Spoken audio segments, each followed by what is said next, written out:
Boa noite a todos. Sejam muito bem-vindos a mais uma edição do Professional Talks. E hoje nós vamos trazer como tema empreendedorismo social. Quase que não sai. Empreendedorismo social. Vou repetir, porque quase que não sai. E quem vai conversar conosco hoje é a Nália Belisa Ribeiro. A Nália é psicóloga, é especialista em direitos humanos pela Universidade Federal do Rio de Janeiro, e atualmente a Nália é CEO da ABR Consultoria e é consultora da Cruz Vermelha Brasileira em São Paulo.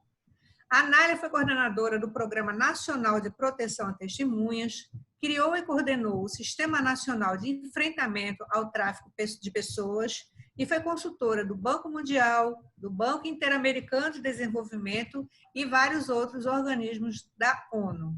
Nália, seja muito bem-vinda. Muito obrigada, Patrícia, Fabiana, Bruno, pelo convite. Estou muito feliz de estar aqui junto com vocês hoje à noite. Agradecer a presença de todas as pessoas que estão participando desse momento junto conosco. Ok. Então, o tema... Bruno Cunha está conosco, Fabiana Lima também. Nós vamos dividir essa conversa aqui com a Nália. A Nália, antes de você começar, eu só queria dar uma contextualizada, né, no tema. O termo empreendedorismo social foi utilizado pela primeira vez em 1972 nos Estados Unidos. No Brasil, o conceito se popularizou e nos últimos anos cresceu muito essa atividade por aqui. Em 2016, havia 820 mil organizações da sociedade civil com cadastros de CNPJs ativos aqui no país. As organizações da sociedade civil expandiram-se muito e hoje elas são realmente um setor muito importante na economia, gerando trabalho e gerando renda para muita gente. Mas, Nália, para começar, eu quero te perguntar o seguinte, afinal, o que é o empreendedorismo social? O empreendedorismo social é uma forma de gerar recursos para obtenção de lucros, mas, sobretudo, para desenvolver projetos sociais que mudem a realidade do seu entorno, que promovam a inclusão social, que trabalhem em prol da diversidade e, enfim, que tenha iniciativas para transformar o mundo de uma maneira mais justa, fraterna e solidária. E, sobretudo, gerando sustentabilidade. Conta um pouco da tua história, Nália, para que a gente possa contextualizar as pessoas dentro do que é o empreendedorismo, porque a sua história vai trazer muito dessa vivência. Bem, eu gostaria de começar conversando um pouco sobre a minha trajetória profissional. Eu coordenei, como a Patrícia falou, o programa de proteção a testemunhas. Esse programa ele iniciou em Pernambuco, no Centro de Cultura Luiz Freire. Quem era responsável era o Gabinete de Assessoria Jurídica às Organizações Populares, o GAJOP. E nós criamos o Programa de Proteção a Testemunhas de Pernambuco. Esse programa ele surgiu a partir do desenvolvimento de uma ação nossa numa comunidade que fica entre Recife e Olinda, chamada Peixinhos. Uma calçada pertence a Olinda, se você passa para outra, é sob responsabilidade do Recife. Nós desenvolvimos várias ações por conta de darmos suporte jurídico àquela comunidade local. E, no momento em que nós atuávamos em Peixinhos, ocorreram várias ações de grupos de extermínio, várias chacinas aconteceram naquele período no bairro de Peixinhos. E a comunidade nos via como referência.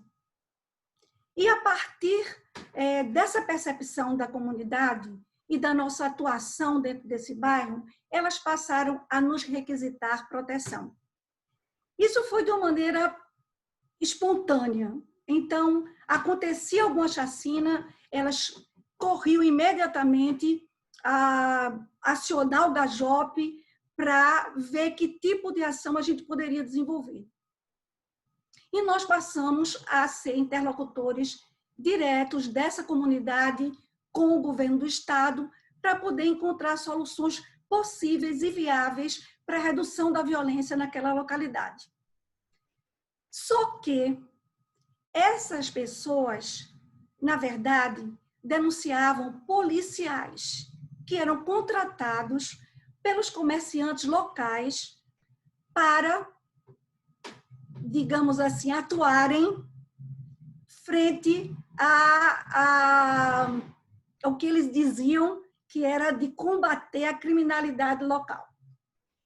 E ficava muito complicado para essas pessoas denunciarem esses policiais sem que tivesse nenhuma retaguarda, nenhuma proteção oferecida, porque fatalmente elas seriam as próximas vítimas.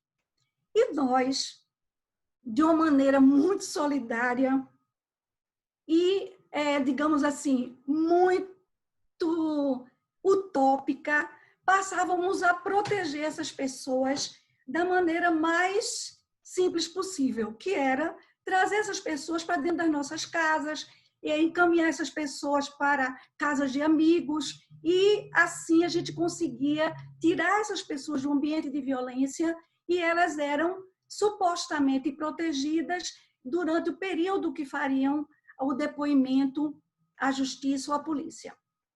Começamos a perceber que isso já não funcionava tão bem, porque passávamos nós a sermos ameaçados por estes grupos de extermínios, de maneira velada, de maneira explícita, sobretudo quando a equipe do Gajop estava atuando nos bairros. E como o Centro de Cultura Luiz Freire, ele foi criado por ex-presos da ditadura militar que desenvolviam as ações dentro do Centro de Cultura, nós começamos a beber dessa fonte para inspirar a estrutura e a criação de uma rede solidária e sigilosa de proteção. E assim iniciamos a formatação do Provita Pernambuco. Foi evoluindo, foi crescendo esse programa e chegou a informação do nosso trabalho ao governo federal. O governo federal nos procurou para conhecer de perto as ações do Provita Pernambuco e nos convidar a replicar a metodologia do programa para o Brasil inteiro. Nós aceitamos a proposta do governo federal e eu deixei a coordenação do Provita Pernambuco para assumir a coordenação do Provita Brasil e implantar nos 27 estados. Acontece que cada estado é um país, é um mundo, é uma cultura diferenciada. E como a gente poderia desenvolver uma metodologia criada em Pernambuco, de maneira que a gente pudesse customizá-la para os 27 estados do Brasil. Esse foi um grande desafio. Trabalhar na perspectiva da descentralização, de um modelo de gestão descentralizado, articulado entre as diversas instâncias de poder, entre diversos segmentos da sociedade, matizando uma rede sigilosa de proteção para dar abrigo a famílias vítimas e testemunhas ameaçadas pelo próprio agente do Estado. E nós fomos construindo juntos com o Movimento Nacional de Direitos Humanos, porque a gerência do programa era da sociedade civil, e fomos delineando esse modelo. E esse modelo ele foi estruturado com a participação e parceria do poder público e da sociedade civil, e também sob a perspectiva e a estruturação de uma cooperação bilateral. Por que foi importante essa cooperação bilateral? Porque nós não tínhamos referências no Brasil para a estruturação de um programa como esse, de uma política pública como essa. O Brasil não tinha lei, não tinha orçamento. Como poderia dar uma base de sustentação às pessoas que eram testemunhas estavam gratuitamente prestando um serviço à justiça e à polícia. Nós precisávamos de informação, nós precisávamos beber em alguma fonte para poder aprimorar o trabalho que a gente estava desenvolvendo no Brasil. E assim, nós conseguimos aprender bastante com o Canadá, com o Reino Unido, com a Itália e com os Estados Unidos. Como eu era coordenadora nacional, eu fui para todos esses países me capacitar na Scotland Yard, no Reino Unido, na Polícia Montada, no Canadá, no West March, nos Estados Unidos, na Itália, na Operação Mãos Limpas, para poder entender um pouco esse mecanismo e ver quais eram as áreas e como a gente poderia trazer ferramentas e procedimentos para acoplar a um programa que não tinha característica igual em nenhum lugar do mundo, onde a sociedade civil estava gerenciando esse programa. E assim, a gente trouxe para o Brasil vários especialistas do mundo inteiro que propiciaram troca de experiências e conhecimentos, onde nós desenvolvemos uma política de capacitação muito forte para poder fazer com que as equipes interdisciplinares dos 27 estados tivessem um suporte, um arcabouço de conhecimento que gerasse uma maior segurança e efetividade nas ações que estavam sendo desenvolvidas. Ou seja, profissionalizar as ações de proteção no Brasil. Com isso, nós fomos desenvolvendo toda a estrutura do programa brasileiro. Hoje, o Provita tem lei, orçamento e é uma política pública. Eu trabalhei na coordenação desse programa durante cerca de mais de 15 anos, né, no desenvolvimento dessa ação. Então, o Provita ele se consolidou enquanto uma política pública, né? Ganhamos prêmios da ONU como sendo o programa mais democrático de proteção do mundo. Eu ganhei o prêmio Cláudia, né, da Mulher do Ano, prêmios das OABs do Brasil inteiro, das universidades internacionais, porque formamos também o primeiro curso de especialização em direitos humanos e proteção a testemunhas, para que as equipes pudessem ter uma coordenação integrada, no desenvolvimento de um sistema coletivo de proteção no Brasil. Mas nem tudo são flores. A gente não tinha, eu estou colocando para vocês, o encadeamento histórico de um processo de construção de um trabalho que iniciou numa ONG nordestina, pernambucana, olindense, que foi replicado para todo o Brasil e se tornou uma política pública, tendo uma mulher e uma equipe formada basicamente por mulheres no comando da estruturação desse programa de proteção. Tinha um momento que o poder público, na verdade, fizemos vários convênios, o governo do Estado com o governo federal, para o repasse de recursos baseado num planejamento financeiro orçamentário que nós conseguimos desenvolver no país inteiro. E o que acontecia? A famosa burocracia, por mais vontade política que houvesse no país e nos estados naquele momento, porque nós montamos 27 conselhos deliberativos no Brasil, que era formado pelo poder público e o gerenciamento da sociedade civil. Então, Poder Judiciário, Ministério Público, Polícia, enfim, todos os órgãos de justiça e segurança trabalhando em conjunto para definir os casos que deveriam ingressar no programa e também definir quais seriam os procedimentos de exclusão do programa, porque o programa tinha normas bastante rígidas que não poderiam ser quebradas, porque ele tem efeito dominó. A gente não pode falhar num programa como esse. Não pode parar um programa como esse e não pode falhar um programa como esse. Então, o que acontecia em um determinado momento? Os recursos não conseguiam chegar a tempo desse convênio estruturado na ponta, ou seja, na ONG que gestava o programa e repassava esses recursos para garantir a sobrevivência das pessoas e das famílias que nós estávamos protegendo.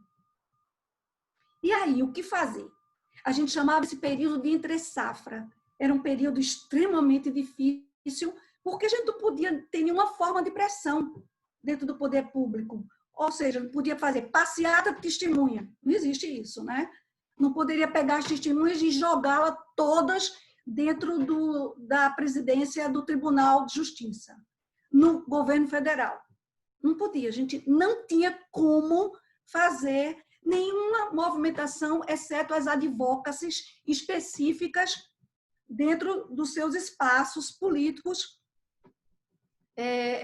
limitados pela ação do programa. Então, a gente começou a montar estratégias de empreendedorismo.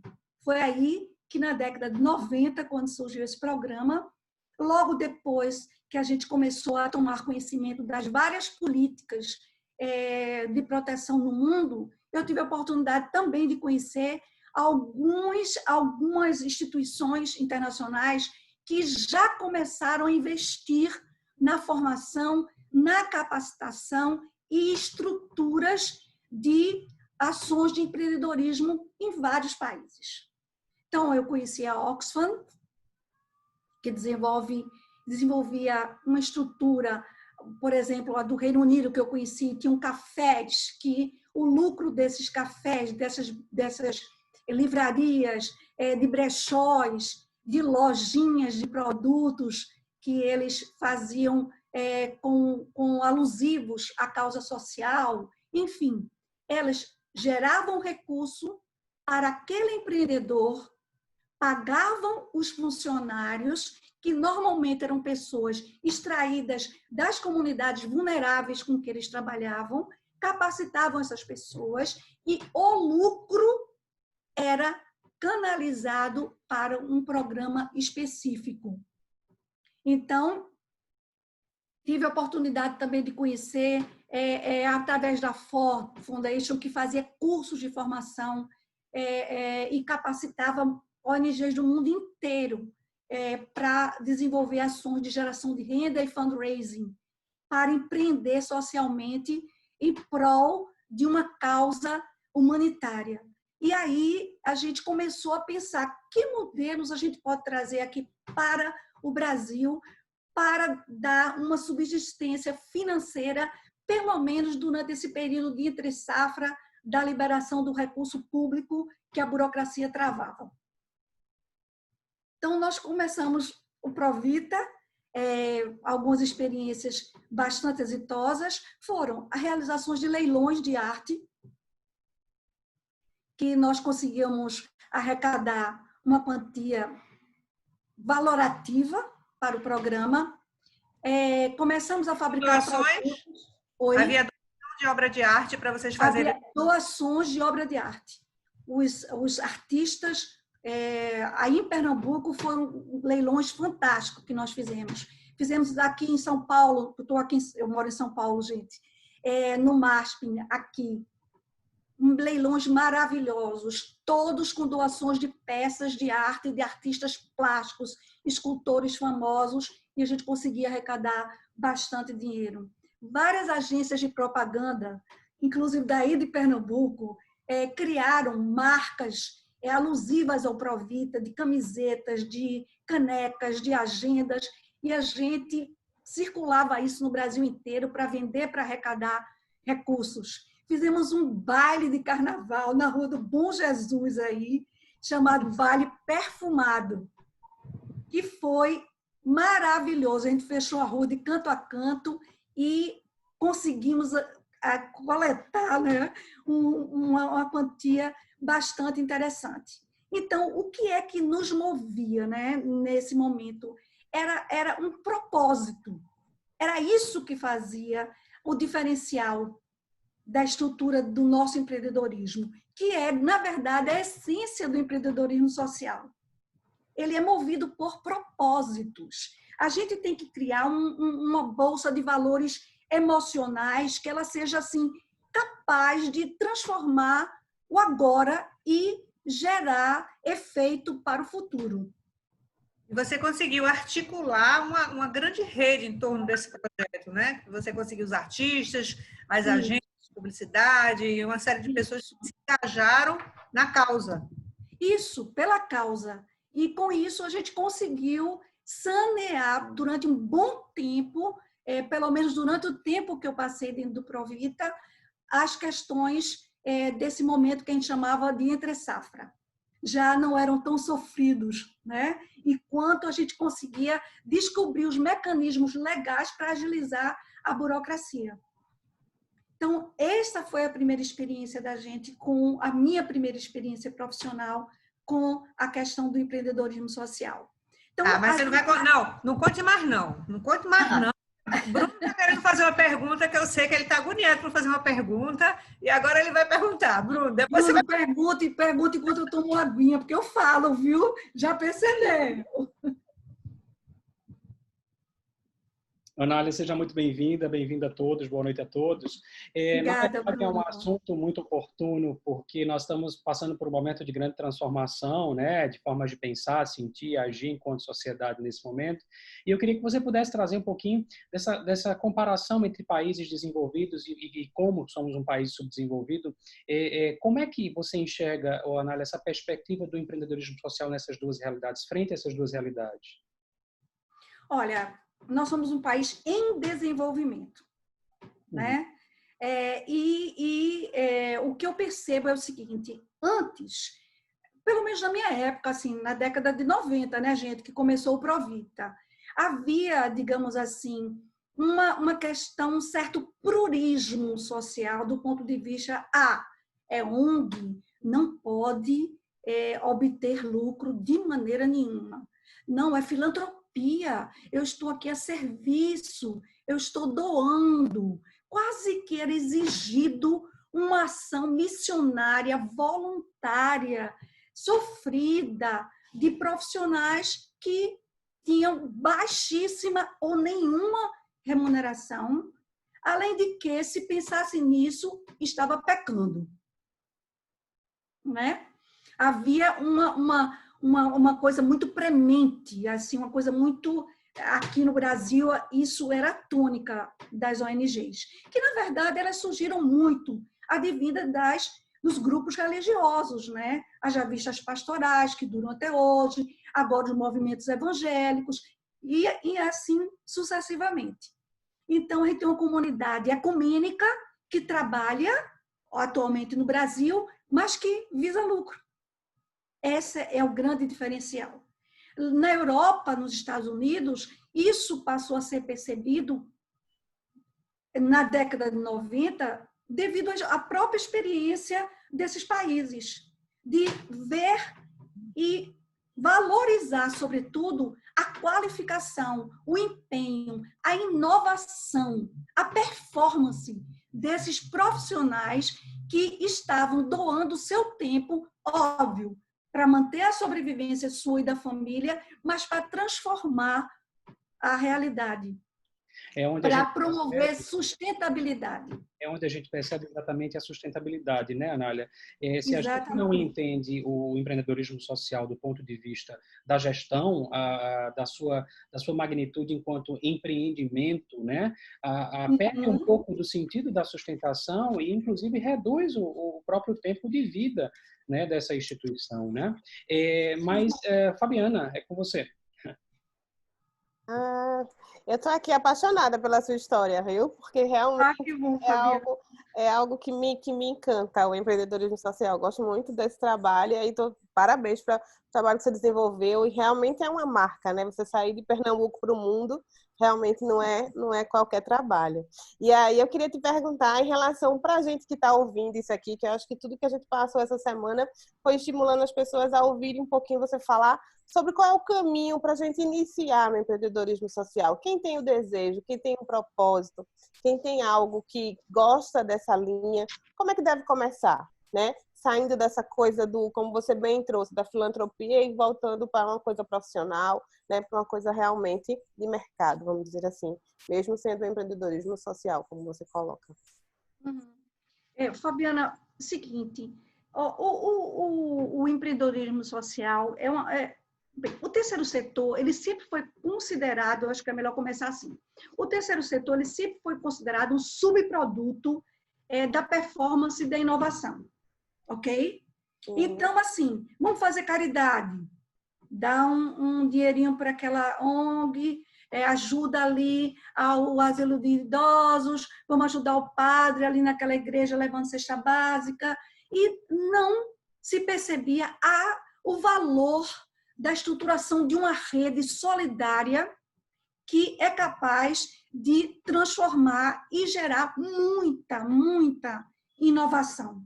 Não é? É importante que a gente cite alguns exemplos assim de sucesso dentro dessa questão do empreendedorismo, porque as pessoas têm que entender que é hora de mudar.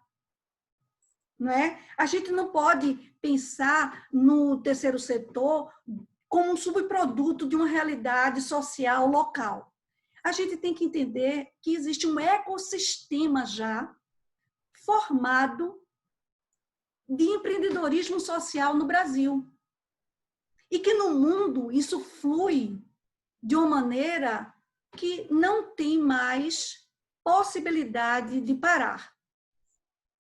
Você observe as grandes marcas, elas estão associando sempre as suas políticas, as políticas, digamos, de formação na área de direitos humanos, em todas as suas matizes, né?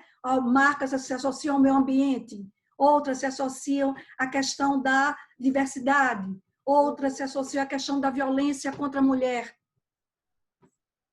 E esses links que essas grandes marcas, que o setor privado ele busca construir, é exatamente porque ele precisa desse empreendedorismo social para se manter vivo no mercado e atrair maiores consumidores. Então, você veja... Oi. Dentro da pergunta de Fabiana, e diante do que está falando, porque ela pergunta como pode entrar, né? Como alguém pode se iniciar nesse mercado. E você está falando das grandes marcas. Um caminho seria desenvolver um projeto com foco numa grande marca. Por exemplo, se eu sou muito mais alinhada com a questão ambiental, eu sou mais alinhada com a proteção de um animal, enfim, um caminho seria identificar uma marca que poderia comprar o meu projeto, que poderia apoiar o meu projeto. Esse poderia ser um caminho? Olha, eu acho que primeiro que tudo, você tem que saber qual é o seu projeto. Você tem que ter segurança daquilo que você quer empreender. Qual é o nicho de empreendedorismo social que você quer atingir? Como é que surgem as organizações da sociedade civil focadas no empreendedorismo? Normalmente elas vêm no vácuo das políticas públicas, educação, saúde, meio ambiente. Não é à toa que o projeto Tamar, que acho que a maioria dos brasileiros já conhecem, ele é o pioneiro nessa área, que trata as tartarugas, que surgiu, esse projeto Tamar surgiu na Bahia, e ele conseguiu salvar as tartarugas do turismo depredador que estava existindo nas praias de Salvador, no litoral da Bahia como um todo. E esse projeto ele se replicou em várias outras praias. Por quê? Ele criou um foco, ele delineou um planejamento estratégico, ele gerou credibilidade nas suas ações. Então, ele investiu na área da educação para formar agentes multiplicadores, ele investiu no entorno, nas comunidades no entorno, para que elas pudessem ensinar como preservar o meio ambiente, cuidando das tartarugas. Ele criou produtos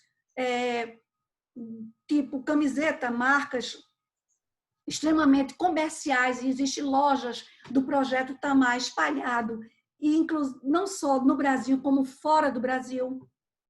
Então, o importante é você ter claro qual é o seu nicho dentro do empreendedorismo que você quer atingir. O Projeto Tamar conseguiu apoio da Petrobras, né? Foi um apoio que deu muita sustentabilidade a ele, deu longa vida, né? Digamos assim, Isso. até que ele pudesse ser autossuficiente, né? Isso. Mas assim, Patrícia, antes de pensar em procurar editais, antes de pensar em procurar parcerias, você tem que gerar credibilidade. Você tem que Mas como se sustentar, Anália? Como se sustentar, entendeu? Esse é o ponto. Um crowdfunding, como a pessoa pode hoje partir para um projeto desse e ter o mínimo de sustentação? Olha, existem fundos, plataformas de financiamento. Existem várias plataformas de financiamento. Uma delas é a Benfeitoria. Ela é uma plataforma que iniciou com a vaquinha solidária. Então, existem pessoas que entram na plataforma Benfeitoria, fazem doações, e essas doações ela vai sendo replicada para várias ONGs que estão desenvolvendo trabalhos de empreendedorismo social, para se manterem vivas, para se manterem equilibradas, para poderem cobrir as suas despesas. Existem vários editais que você pode encontrar na plataforma Prosas, por exemplo. A plataforma Prosas, ela tem um guia de orientação específica, onde as ONGs, as OCIPs, enfim, as estruturas da sociedade civil podem lançar mão dos guias existentes na Prosas para saber como concorrer a editais, como se capacitar para poder fazer esse tipo de captação de recursos. Existem editais públicos.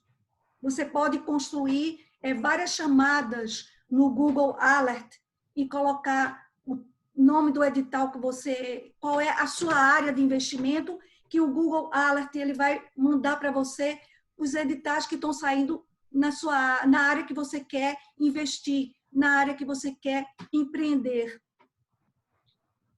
E você vai fazendo o seu planejamento estratégico de acordo com as ações que você quer focar e com as ações que você quer desenvolver. Agora, é interessante ressaltar que você trabalha numa perspectiva de captação de recurso e que é necessário que você entenda também de mercado financeiro, para você saber que tipo de investimento, quais são os investidores que têm interesse na sua temática. E lançar essa temática, você tem atualmente as redes sociais. Na época do Provida, a gente não tinha. Na época que eu comecei a montar o Sistema Nacional de Enfrentamento ao Tráfico de Pessoas, também o recurso das redes sociais não eram utilizados. Hoje, para o bem e para o mal, você tem as redes funcionando. E você pode trazer essas plataformas de captação, inclusive fazer parte de várias plataformas onde as próprias ONGs elas se comunicam enquanto parceiras para desenvolvimento de projetos conjuntos e captar recurso. Porque dentro do empreendedorismo social, agora quem enrolou a língua fui eu, viu, Patrícia? Dentro do empreendedorismo social, você não pode ver a outra parceira como concorrente. É quase que, digamos assim, obrigatório você ter as ONGs que trabalham com a sua temática como parceiras efetivas na construção dessa caminhada. Porque se você não fizer esse tipo de parceria, você não vai conseguir avançar no seu projeto. E não vai conseguir transformar a realidade que você deseja enquanto temática específica da sua ação. Mas eu acho que vocês já ouviram falar, gente, um exemplo concreto, por exemplo, é Gerando Falcões. Vocês já ouviram falar dessa ONG, né? Gerando Falcões, que muda a realidade, a Gerando Falcões, ela mudou a realidade das favelas de São Paulo. Ela conseguiu montar uma rede entre as favelas com foco na área de educação, esporte e cultura. Hoje, o Edu Lira, que tem mais ou menos cerca de 30 anos de idade, já ganhou o prêmio da LIDE como o melhor empreendedor social. E a história de Edu é muito interessante, porque ele tinha o pai preso, não é? No sistema prisional, e ele ia visitar o pai com a mãe. E a mãe dizia assim: filho, você não precisa reproduzir isso aqui. Você pode modificar tudo isso e fazer sua vida de uma maneira diferente. Você está aqui para aprender e transformar o que você está vendo. E ele começou a escrever. Ele escreveu um livro, estudou com muito sacrifício, né? Passou no vestibular, mas não se formou.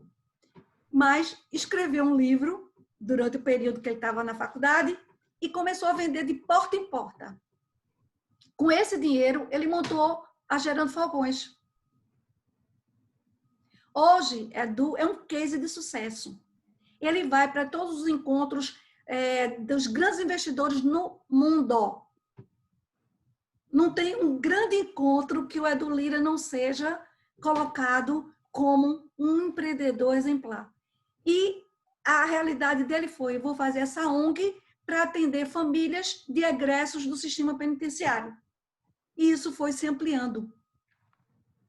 Hoje, na Covid, ele fez um trabalho de doação, de prevenção à Covid nas favelas e um trabalho educativo dentro de todos os projetos e programas, destaque para o mundo, referência para o mundo.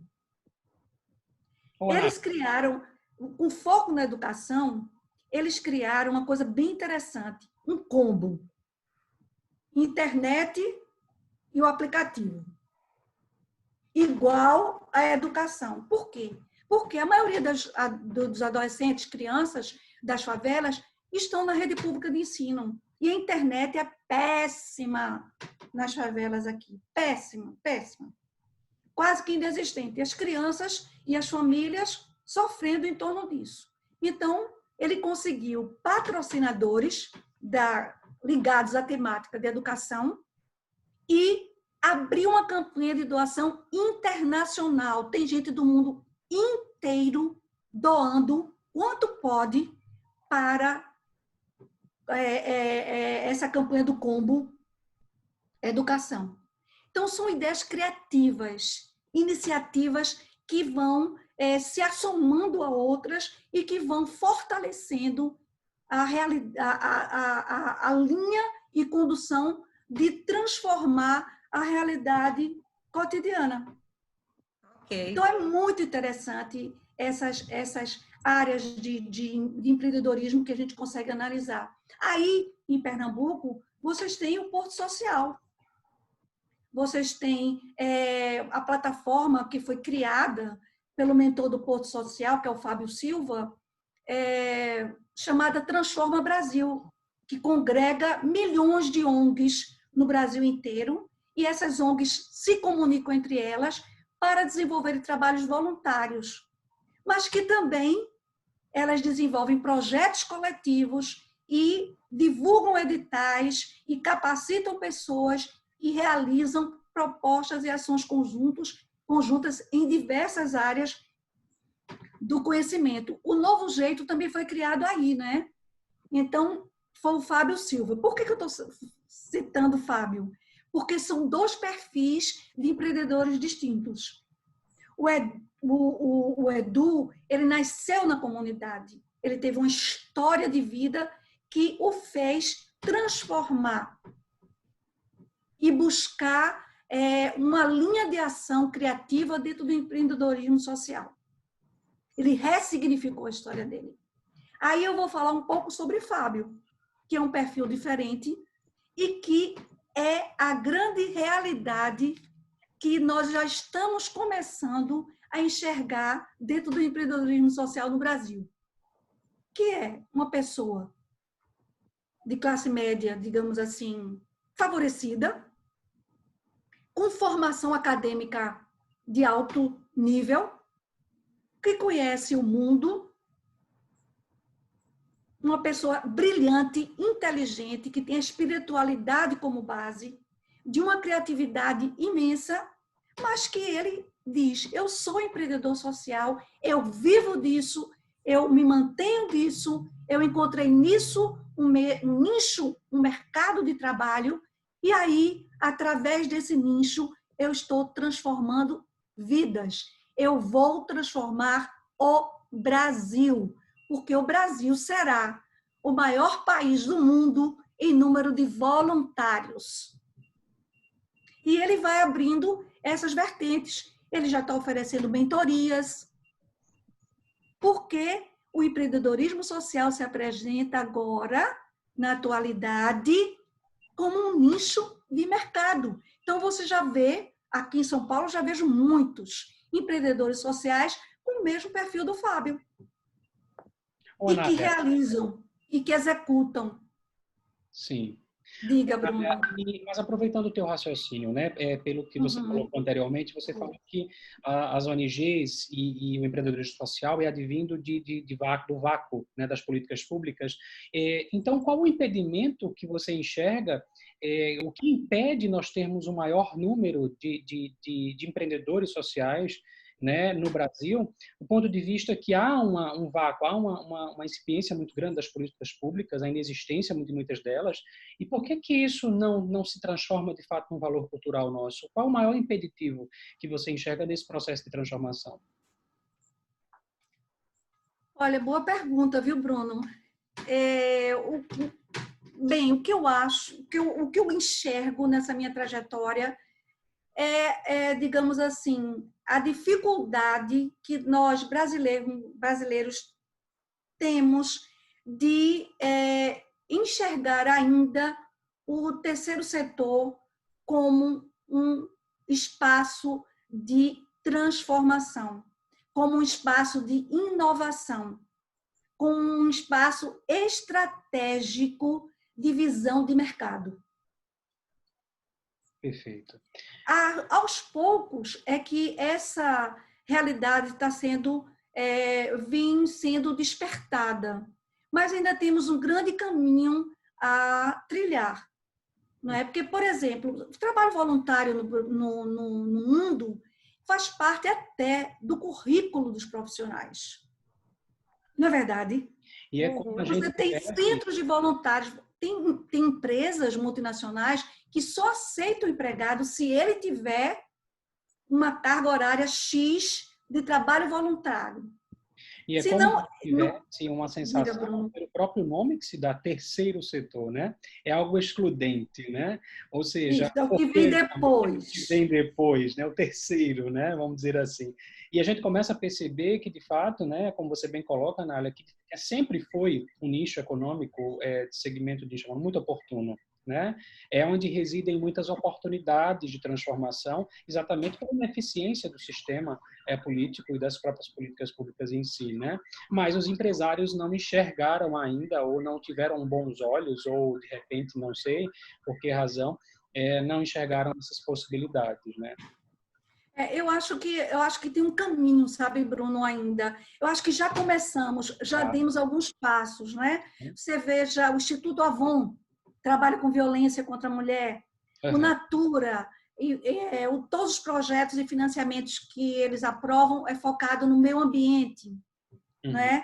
Aí você vai para outras ONGs ou para outros setores que muitas vezes tiveram até que pagar um termo de ajuste de conduta ao Ministério Público por estarem desenvolvendo trabalhos análogos à condição de escravidão. As grandes indústrias têxteis, né? As grandes empresas e marcas de roupas, né? Que estão ou estiveram na lista suja do Ministério Público, você já percebe um movimento que inicialmente foi forçado em função de uma irregularidade, mas que agora várias outras marcas estão se antecipando para poder promover trabalhos voltados ao combate a esse tipo de trabalho análogo à condição de escravidão no Brasil. Então, tem que ter um movimento dos dois lados. Pois não, Fabiana. Eu também queria saber, para você poder dizer para a gente, como é que eu hoje, que sou um empreendedor tradicional, né, e tenho uma veia, quero investir um pouco também no lado social, e fico na dúvida, como você bem coloca, porque a grande sociedade tem essa dúvida se é voluntariado, se é filantropia que eu faço, o que é que eu faço melhor para investir esse meu recurso? Aonde eu busco informações para que eu possa me subsidiar para poder tomar essa decisão? Para poder dizer, tá, eu vou por esse caminho que tem mais a ver com a minha marca, como você bem colocou. Porque eu tenho várias vertentes que eu me interesso, vamos dizer assim. E como é que eu fico sabendo, como é que eu me sinto mais seguro para fazer esse investimento? Acho que você pode consultar essas plataformas que eu falei para vocês. Não é? Elas são uma excelente fonte de pesquisas e que dá perfeitamente para você fazer análise e extrair perfis que sejam atrativos para o seu tipo de investimento. Nós não temos um sistema, digamos, especializado na questão do empreendedorismo social. Você tem algumas consultorias, por exemplo, a ABR é uma consultoria que trabalha com essa vertente do empreendedorismo social. Muito poucas aqui no Brasil que desenvolve esse trabalho em conjunto com a organização da sociedade civil. Acredito até que o pessoal do SEBRAE pode estar começando a desenvolver alguma coisa nessa perspectiva. Eu desconheço um trabalho assim.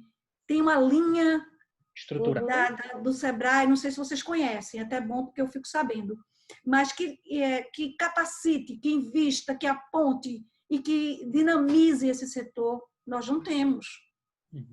O trabalho ele fica muito mais em nós que realizamos essas consultorias específicas dentro dos projetos sociais e que nos preocupamos com essa área de captação de recursos para manutenção do trabalho que essas organizações vêm desenvolvendo e que vêm modificando a nossa realidade. Então, assim, não é uma política pública, não é uma política de Estado, não é uma política de governo o investimento no empreendedor social ainda. Eu acredito que a gente vai construir isso aos poucos. Quem sabe surge aí entidades que regulem, né, esse setor, tendo em vista que existem entidades que regulam a indústria, tem entidades que regulam o comércio, tem entidades que regulam, né, muitas vezes algumas empresas de serviço, e por que não, né? Olha, é uma reguladora que apoie, que dissemine, que desenvolva esse nicho econômico, mas excelente. Isso. Precisamos de uma legislação específica para o desenvolvimento de ações, né, que cria retaguarda para esse tipo de empreendedorismo. Enfim, uma caminhada ainda um pouquinho longa, mas que a gente já está começando a trilhar. Eu vejo luz ao final do túnel. E Anália, é importante, como você falou que é importante conhecer um pouco do mercado financeiro, né? Mas é importante conhecer um pouco de tudo para fazer uma empresa funcionar, porque, na verdade, é uma empresa que você constitui Isso. social. Não é? Então, assim, quando você fala no mercado financeiro, você conhecer quem são as empresas que operam na Bolsa de Valores, que tem esse tipo de interesse, é uma ação estratégica que você desenvolve.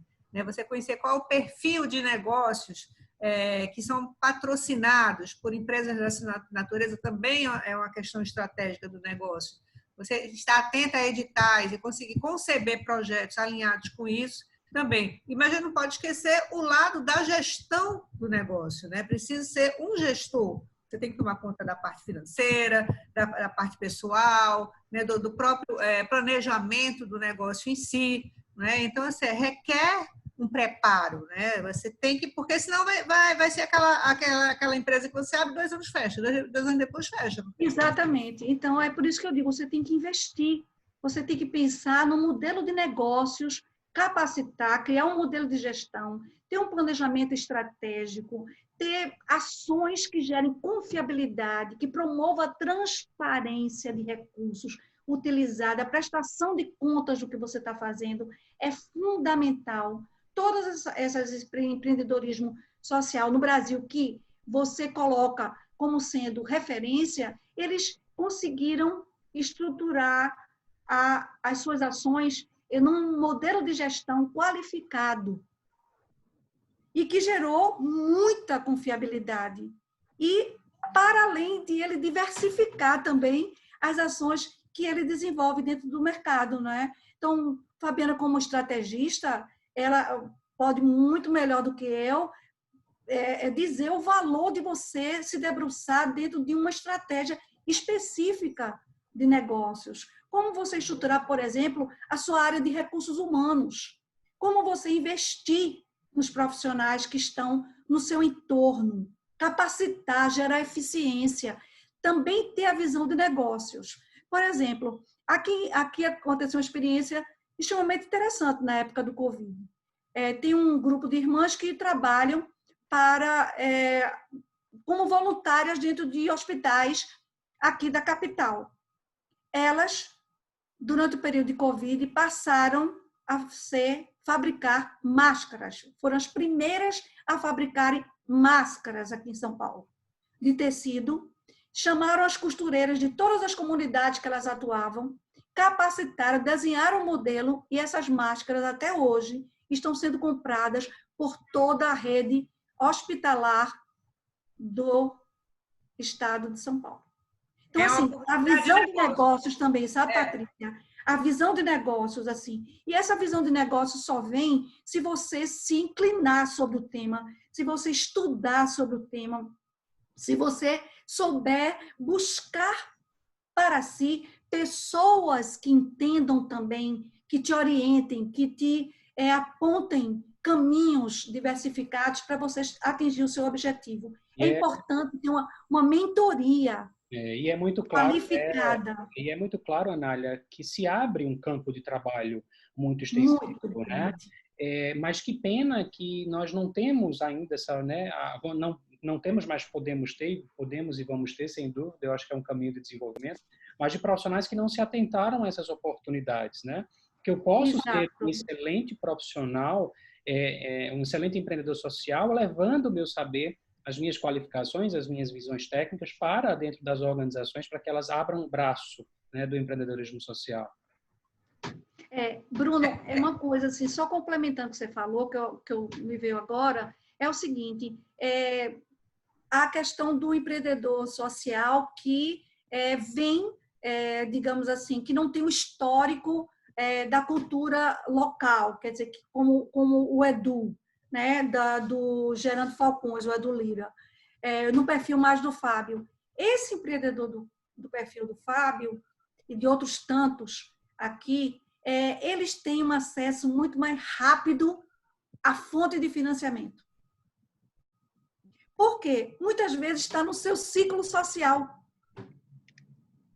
Vai tomar um vinho? Vamos marcar um vinho. Vamos tomar um café? E ali ele já articulou com um banqueiro, já articulou com um amigo que é dono de uma empresa, que é dono de uma agência, que já tem negócios estruturados, e aí ele consegue, pela confiança e por esse ciclo de amizade social, desenvolver plano de captação de recursos que ajuda a realização de projetos sociais, a empreender.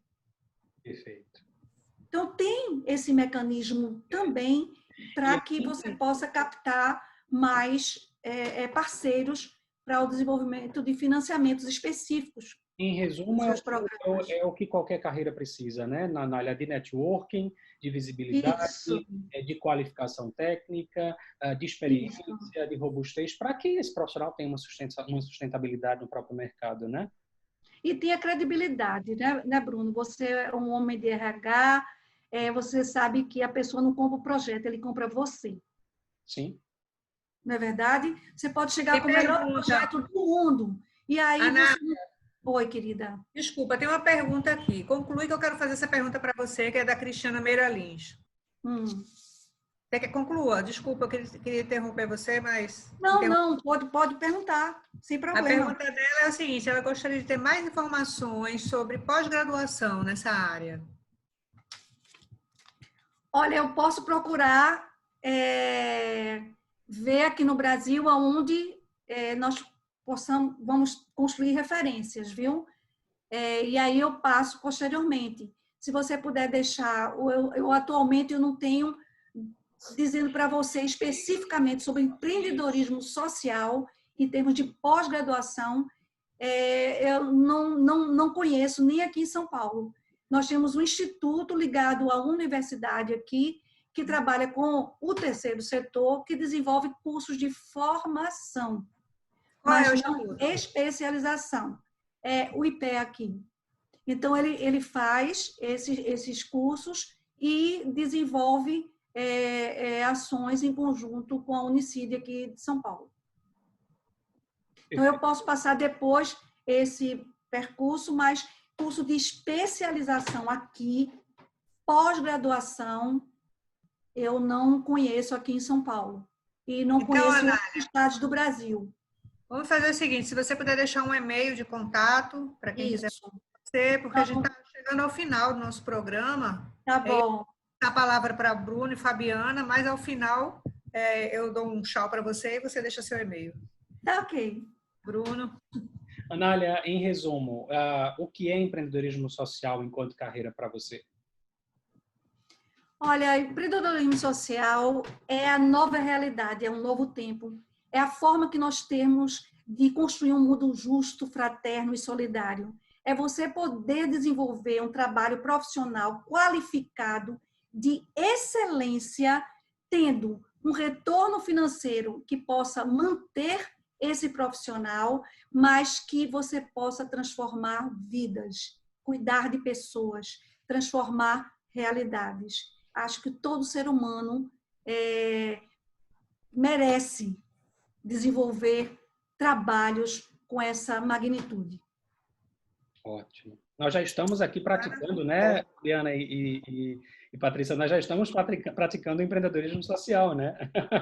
Que legal, que bom, gente, muito bom. Com certeza. E para quem se apaixonou por esse tema, ou que já é apaixonado por ele, mas ainda não tomou a iniciativa de fazer algo nesse caminho, o que é que você daria de dica para priorizar, vamos dizer, priorizar como você trouxe? Qual seria o primeiro passo dessa pessoa? O primeiro passo dessa pessoa seria, digamos assim, estudar as possibilidades de construir, edificar uma proposta ou um projeto que seja, de fato, inovador, transformador e que tenha sustentabilidade. Então, identificar o seu nicho de mercado dentro do empreendedorismo social. E aí você pode entender, a partir da realização de algum diagnóstico sobre aquela realidade e pensar de maneira criativa, usando todas as ferramentas de inovação para desenvolver um projeto. E criar, estruturar e promover e alimentar uma network bastante forte e viva que vá alimentando a realização do seu sonho ir transformando esse sonho em realidade. Importante. Às vezes a pessoa ela já tem isso em mãos, mas não percebe, né? Não enxerga. Um olhar atento pode trazer isso à tona, né? Um olhar atento e uma escuta proativa. Faz toda a Anália, diferença, né? Anália, muito obrigada Eu por que essa agradeço, gente. maravilhosa, muito construtiva, né? Obrigada. De valor para quem realmente busca esse caminho, né? Deixe seu e-mail, porque certamente algumas pessoas vão querer entrar em contato com você. Essa live ela fica salva lá no nosso canal do YouTube, e aí você pode convidar as pessoas para visitar. A gente sempre faz uma divulgação posterior, né? Porque na verdade a grande audiência vem lá, é de lá. Aqui nem sempre a gente consegue ter muita audiência por conta do horário e tem tanta coisa acontecendo, né? Mas eu achei ótimo, já vi tanta gente aqui. Estou super agradecida. Mas lá você vai ver, a audiência vai ser grande e pode ser que muita gente que vá lá assistir seu programa queira fazer um contato com você. Aí eu acho importante você deixar um e-mail para esse pessoal todo. Tá ótimo. Então, o e-mail é abrconsultoria@gmail.com. O nosso site é abrcom, www, claro, né? abrcom.org. Aguardo o contato de vocês. Lá tem o nosso WhatsApp celular e tem também o nosso telefone fixo. Estou à disposição para o que for necessário. Prazer, muito obrigada. Pati, obrigada. Muito obrigada para vocês.